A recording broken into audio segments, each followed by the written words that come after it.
मेरी कोविड से बहुत फटती है, ठीक है। मतलब मुझे 2 बार हो चुका है, मैं वैक्सीनेटेड भी हूँ। फिर भी मेरे आसपास कोई छींक दे तो मैं डर जाता हूँ थोड़ा। तो मैं कोशिश करता हूँ कि मैं लड़कियों के आसपास रहूँ, क्योंकि लड़कियां बहुत तमीज से छींकती हैं। हाँ?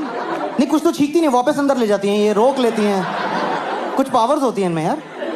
मेरी एक फ्रेंड है, उसको छींक आती है, वो जोन में ही चली जाती है 1 सेकेंड।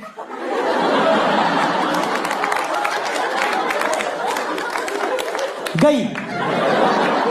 मैं क्या आत्मा बुलाई थी क्या? मैं तेरे सामने बैठा, मेरी फट गई यार, क्या हो गया तुझे? वो बहुत ही कॉन्शियस रहती कि ना पब्लिकली छींक ना निकल जाए मेरी।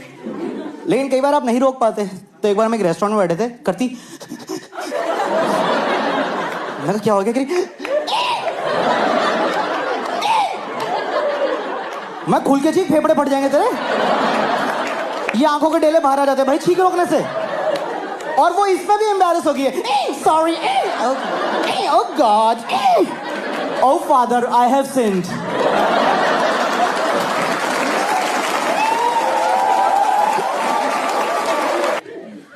और ये हम लौंडों को छींकते देख लो, हम आदमियों को।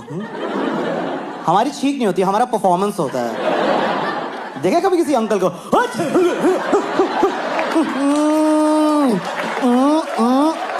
हरिओम माता रानी रक्षा करे।